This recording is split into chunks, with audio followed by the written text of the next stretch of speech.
Hello and welcome to Celebrity Radio's Chelsea Handler You Gonna Be Kidding Me live show review 2014. My name's Alex Belfield from celebrityradio.biz, where last year we had over 6.2 million minutes viewed. Chelsea Handler came to my attention on E! About 3 years ago when the Chelsea Lately show came to the UK.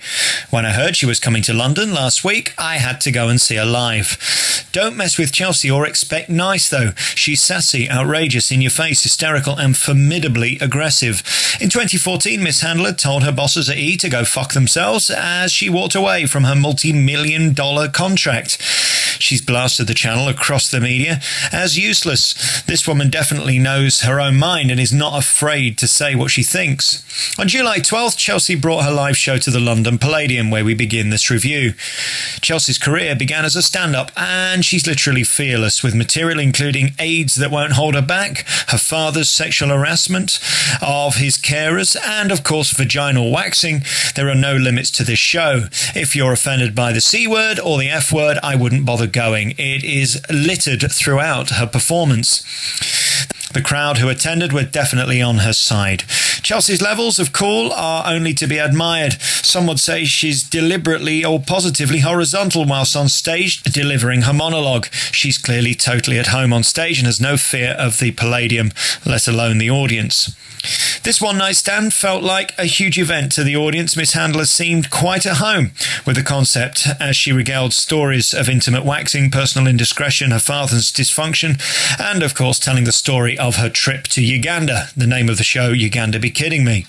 This show is not for the faint of heart. As you would expect, Chelsea's act is littered with profanity, which her audience seemed to find hugely hysterical. That wasn't the cleverest thing for me. The thing about Chelsea is she appears to be the girl next door and one of us. The fact that she's a multimillionaire comedian is neither here nor there. Unlike the shticky comics who build to a punchline, oversell and jump on stage with boundless enthusiasm, Chelsea is quite the opposite. In fact, her rhetorical conversation about her life can seem mundane at times, but it always builds to a big laugh. She doesn't seem to care though whether we laugh or not.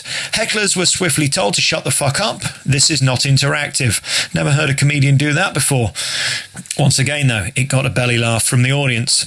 She's been touring this show off the back of her #1 best-selling book in the US for over a year, to great acclaim. She's certainly comfortable with the material.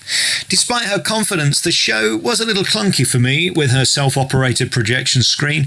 Surely one of her endless assistants, who she describes throughout the show, could have pressed the knobs for her. There's a great warmth to Chelsea despite her material being brutal. She appears to have the backbone of an elephant pictured in the promo pics. Something tells me, though, that she cares far more than she lets on. For me, I could have done without the "Can Black People Smile So I Can See You" jokes from the 1980s via Bernard Manning shtick, but who am I to judge? Her dedicated fans loved it and laughed out loud. This is not a polished, energetic, gag-filled Peter Kay, Eddie Izzard or Russell Brand-filled performance. It's more Louis C.K. cool, crossed with the compelling storytelling intrigue of Bill Crosby. It's like listening to a very funny friend tell her best stories without interruption. So that's my review, and I'm absolutely sure that if Chelsea was sent this link, she wouldn't read it, and if she did, she would care less. Don't mess with Chelsea. She's sassy, outrageous, in your face, hysterical, and a formidable comedian. Her fans clearly love her. This review was by Alex Belfield on the 12th of July 2014 for celebrityradio.biz, where last year we had over 6.2 million minutes viewed.